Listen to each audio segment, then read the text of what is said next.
Alors, bonjour à tous, on se retrouve aujourd'hui pour parler de Christmas.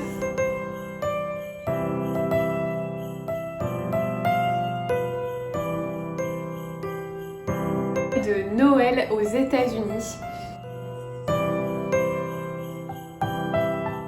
Et vu que je viens d'éternuer, on va avoir l'impression que je pleure alors que dans le fond, je suis super contente.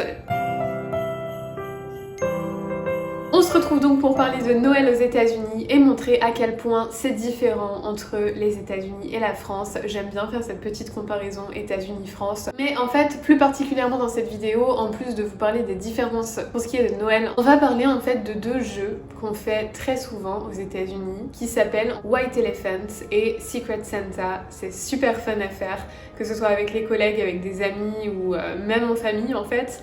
C'est vraiment deux petits jeux de Noël super sympas que généralement on fait avant Noël. Par exemple là, au travail, avec les collègues, on a fait un White Elephant en même temps qu'un repas de Noël la semaine dernière. Donc on a dû faire ça le 4 décembre, quelque chose comme ça, je crois. Je vais vous expliquer comment tout ça fonctionne, ces petits jeux, comment les faire. Je pense que pour certains d'entre vous, vous devez connaître parce que je crois qu'en France, ça se fait de plus en plus. Alors aujourd'hui, je vous retrouve avec mon pyjama.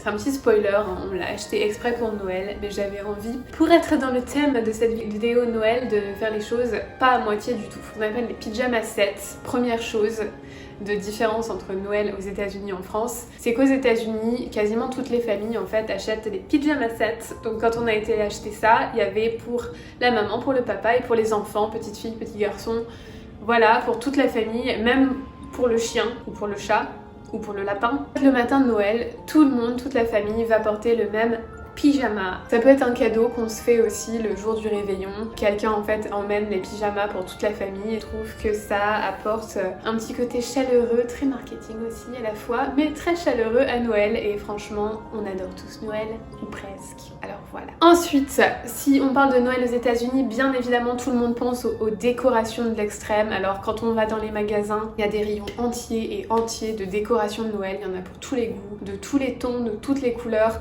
Il y a vraiment énormément de choix. J'ai jamais vu autant de possibilités de décoration de Noël qu'aux États-Unis, honnêtement. Et il y a tellement de magasins différents aussi, avec des décorations toutes différentes, que évidemment, et ben c'est assez fou en fait. Ensuite, il y a la radio. Des radios qui d'habitude passent des musiques normales, enfin voilà quoi, du moment, etc. Au moment de Noël, en fait, tout le mois de décembre, et même, je crois que ça commence vers fin novembre, et ben, on se retrouve avec seulement de la musique de Noël en continu.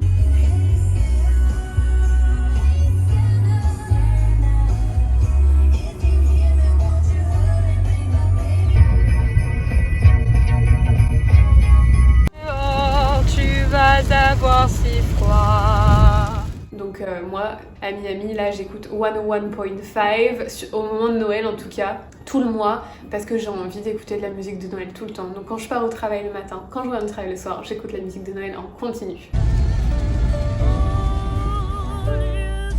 Santa Claus. Ensuite, parlons du Père Noël aux États-Unis et des cadeaux.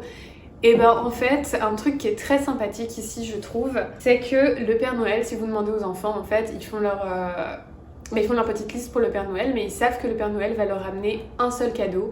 Et ça, c'est plutôt pas mal parce que du coup, tous les enfants ont un cadeau par le Père Noël. Et si ta famille a énormément de moyens, tu vas avoir évidemment plein de cadeaux parce que tata va t'avoir acheté 10 cadeaux, maman va t'en avoir acheté 15, mais le Père Noël t'en aura ramené qu'un seul. Donc ça permet aux enfants qui ont un petit peu moins d'argent de comprendre un peu plus facilement que le Père Noël leur a rapporté un cadeau aussi, mais que la famille, faute de moyens, leur a fait évidemment moins de cadeaux. Encore une fois d'ailleurs, dans les petites traditions pour les enfants, un truc qui est super fun, ça me fait penser un petit peu au calendrier de l'Avent version ça se mange pas. C'est le Elf on the Shelf qu'on appelle ça, c'est le petit elfe, vous voyez forcément de quoi je parle, avec les cheveux marrons, les habits, les vêtements rouges et blancs, comme le Père Noël quoi. Elf on the Shelf, c'est-à-dire que tous les jours jusqu'à Noël, ce petit lutin en fait va être posé par les parents dans des situations les plus délicates qu'ils soient. Je vais vous mettre une petite photo à l'appui que j'ai trouvée trop forte parce que c'est avec le Grinch, j'ai trouvé ça trop fun. Les humains n'ont pas le droit de toucher le petit elfe, donc là où l'elfe sera posé, il devra y rester toute la journée. Donc le but en fait c'est de faire des trucs assez fun avec l'elfe, il est censé être pas forcément toujours très sage, donc faut le mettre en situation. Enfin bref, il y a même un site pour ça, je vais vous le mettre juste en bas si vous voulez en savoir plus en fait, parce que je vais pas m'étaler là-dessus sur cette vidéo, qui donne en fait des idées, même des idées de dernière minute pour les parents qui tel ou tel jour n'ont pas eu le temps de trouver une idée, de penser à quelque chose. Donc il y a des solutions de dernière minute, il y a des idées, il y a même des vêtements et des mises en situation disponibles sur ce site. Et en fait pour les enfants c'est marrant tous les matins de se lever et d'essayer de trouver leur elfe et de voir ce qu'il est en train de faire. Ensuite on a ce qu'on appelle le caroling au moment de Noël, c'est-à-dire ces familles ou ces groupes de gens qui se mettent à chanter, enfin vous voyez de quoi je parle, je vais sûrement vous trouver un petit passage d'un film ou quelque chose pour vous illustrer ça.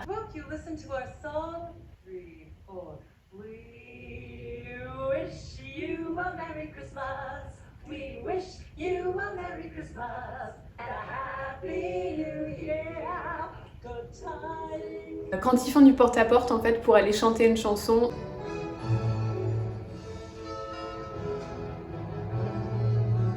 Ou alors tout simplement, parfois, moi j'ai surtout vu ça dans les malls, j'habite en appartement, c'est peut-être pour ça aussi. Quand on va dans un mall, au moment de Noël, pendant cette période-là, parfois il y a des gens qui se mettent à chanter tous en chœur comme ça, des chansons de Noël, et c'est vraiment, ça rend vraiment super joli, c'est super festif, et j'adore ça. Ensuite, on a le fameux cornichon de Noël. Vous voyez de quoi je parle, la petite boule cornichon, là, je vais pareil essayer de vous trouver une illustration, qui compose en fait, dans le sapin, surtout fun pour les grandes familles je pense, qu'on pose donc dans le sapin le jour de Noël. La première personne de la famille qui va trouver le cornichon dans le sapin va pouvoir ouvrir son cadeau. Bah c'est où? Nous ça c'est pas quelque chose qu'on fait mais c'est quelque chose qui se fait. Là par exemple en ce moment vu que c'est bientôt Noël, j'ai remarqué que quand je me connecte sur internet, enfin peu importe ce que je fais, j'ai des publicités qui apparaissent pour les cornichons de Noël. Vient maintenant le moment de cette vidéo où je vais vous expliquer un petit peu comment fonctionne Secret Santa et White Elephant. Donc on va commencer par le moins fun des deux, à mon goût en tout cas. Beaucoup de gens aiment bien Secret Santa, mais c'est pas mon préféré. Moi je préfère largement White Elephant. Alors c'est parti, je vous explique. Le Secret Santa, c'est quelque chose que tu fais, ouais, comme je dis, généralement avec tes amis ou avec tes collègues aussi, tu peux faire ça. Ça peut arriver de le faire en famille. Le but, et ça, on avait fait un Secret Santa quand je travaillais encore au cinéma, si je me rappelle bien, et c'était très fun. Alors en fait, on avait tous dû piocher un nom et on avait dû offrir un cadeau au nom qu'on avait pioché. Donc un jour on avait fait une sorte de réunion voilà, vers Noël et tout le monde s'était échangé les cadeaux. Buzz, what you doing? What you doing? What you doing, Toutou? On s'était fixé un prix, en fait généralement quand on fait ce genre de choses on se fixe un prix à l'avance et là ce coup là c'était vraiment pas grand chose, hein, c'était 10$. Donc chacun piochait un nom et pour 10$, il fallait trouver donc un cadeau qui correspond à la personne. Le but de Secret Santa, c'est quand même de faire un cadeau qui correspond, qui montre que tu connais bien la personne puisque là tu pioches vraiment un nom.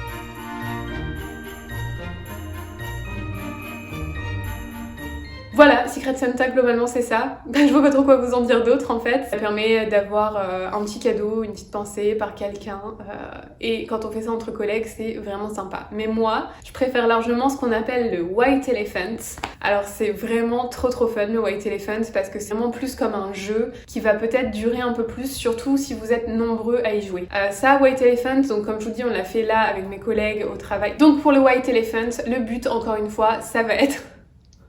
Il est en train de sauter à côté de moi, mais mon dieu, si ça... Non. But what you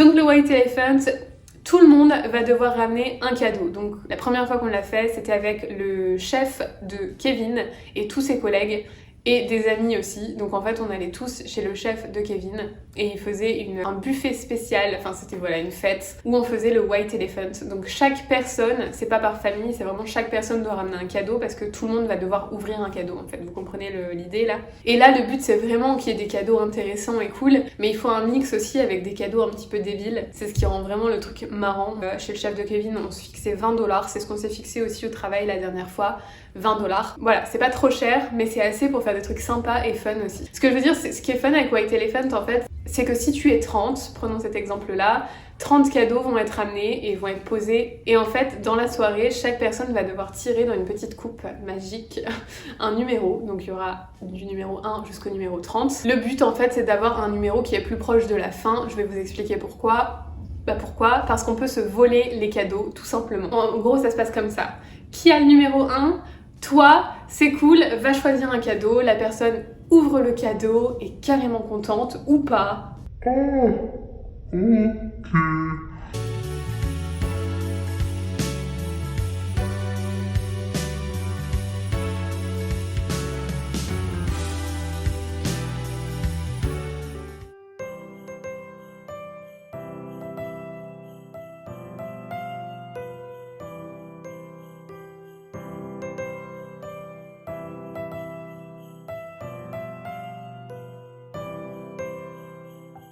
Mais si t'es numéro 1, en fait, tu pourras jamais voler le cadeau de quelqu'un d'autre. Par contre, le numéro 2 a le choix de soit ouvrir un cadeau, soit voler le cadeau de la personne numéro 1.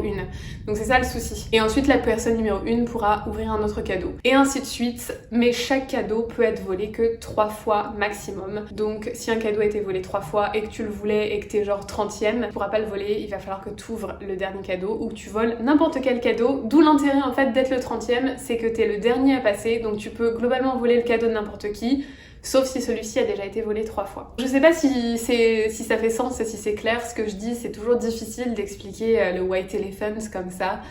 Les règles sont un petit peu... La première fois que j'ai entendu ça, je fais quoi ? Je suis pas sûre de comprendre tout là, pas sûre de comprendre tout du tout. Et plus on est nombreux, plus c'est fun. Comme je vous dis, chacun ramène un cadeau, donc il y a une pile de cadeaux énorme. Et comme dans le lot, il y a des cadeaux un petit peu débiles, c'est tellement marrant en fait. Quand tu voles un cadeau bien et que tu donnes à la place un cadeau débile à quelqu'un qui est coincé, donc avec ça, après, c'est... super fun. Le but du White Elephant, ça va pas être de se dire waouh, je vais revenir chez moi avec un super cadeau. Le but, c'est vraiment de s'amuser et ça met vraiment dans l'ambiance et dans l'esprit de Noël. Et généralement, encore une fois, c'est un petit jeu qu'on fait souvent avec les collègues ou les amis, donc ça permet de mettre dans l'ambiance avant Noël, avant le jour supra-familial qui est Noël. Qu'est-ce que j'aurais d'autre à vous dire ? Eh ben, je crois que j'ai fait le tour de tout ce que j'avais à vous dire sur Noël aux États-Unis. Voilà, j'avais vraiment envie de vous présenter ces deux petits jeux que sont Secret Santa et White Elephant parce que c'est deux petits trucs qu'on adore et qui nous amusent vraiment beaucoup. Et c'est vraiment facile à faire, facile à organiser. Et je voulais vraiment vous montrer un petit peu à quoi ressemblait l'esprit de Noël ici. Voilà, c'est très très prononcé. Noël... En fait, on vit Noël. À partir du 1er décembre, clairement ici, c'est Noël, Noël, Noël. On vit que pour ça, on ne voit que ça. Publicité, les films à la télé, les magasins, les jeux qu'on organise entre les amis, nanana, les petites fêtes, les pré-Noël, le jour de Noël, l'après-Noël. Il y a vraiment un esprit très très fort Noël ici aux États-Unis. Ce qui peut s'expliquer aussi par le fait que le pays est très chrétien et Noël reste avant tout aussi une fête chrétienne. Donc ça a peut-être aidé aussi. Et secondo, les États-Unis quand même le pays de l'ultra-consommation. Alors Noël c'est genre...